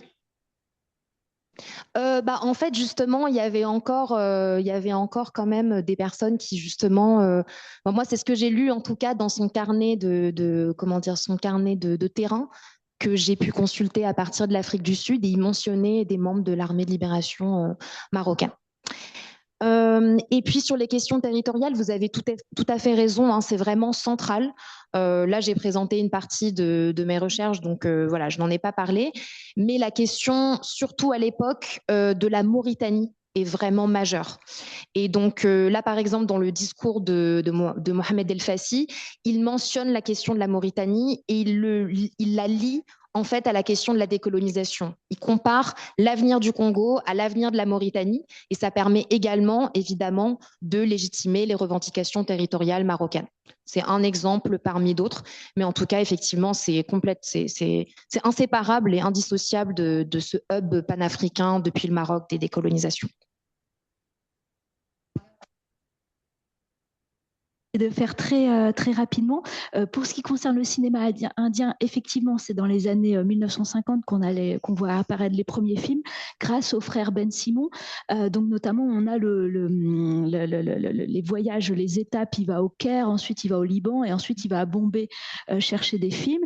Et il va faire appel notamment à un artiste marocain qui s'appelle Brahim Saya, qui d'abord va doubler des films français et qui ensuite va doubler en dialectal des films indiens. Et donc, il y a Ahmed Bouraba en ce moment qui fait un travail bibliographique sur ce personnage. Pour les films, effectivement, c'est une question très intéressante. Alors, premier point, il y a des films de propagande français. On essaye de copier le modèle du film égyptien, voilà, qui n'ont pas, voilà, ça périclite, ça n'a pas énormément de succès. Et effectivement, il y a des entreprises locales qui essayent de développer des films. Donc, notamment la société Bydaphone que j'évoquais tout à l'heure. En fait, elle a la même stratégie que pour le disque. On s'implante dans un pays, on vend des disques de chanteurs étrangers et ensuite on enregistre des chanteurs étrangers. Ils vont essayer de faire la même chose, notamment au Maroc, mais les films ne vont pas trop marcher, tout simplement parce qu'aujourd'hui, avec nos smartphones, c'est très facile de faire des films. À cette époque, il faut voir le coût que ça coûte. Et on va avoir d'autres exemples. Donc, Bouamrani, en fait, là, c'est ce qui est intéressant, c'est qu'en fait, pour ces exemples de production, on va avoir une sorte de collaboration entre des distributeurs nationalistes qui ont pour but, parce que le but ultime, c'est quand même de produire de films, et qui vont collaborer d'une manière ou d'une autre avec des réalisateurs français, avec les autorités françaises pour faire des films. Donc, on le voit notamment avec Alibaba et les 40 voleurs, où Bouamrani, à cette époque, il est en exil, en fait. Il est en France à cause de la répression au Maroc, et pourtant, il fait venir Samet Gamal. Et un autre exemple qui a été étudié par François Bourin de l'Arzaoui, qui est aussi un grand distributeur marocain qui ensuite va devenir directeur de la sécurité à l'indépendance. Et lui aussi, en fait, il a des formes de collaboration plus ou moins avec des réalisateurs et avec les autorités françaises. Donc, il y a des relations un petit peu ambiguës quand il s'agit, en fait, de produire des films plus ou moins doublés en arabe. Voilà, là aussi, ça fonctionne pas toujours très, très bien. Et ils essayent de faire venir des artistes égyptiens, notamment. Donc là, c'est vraiment condensé en deux.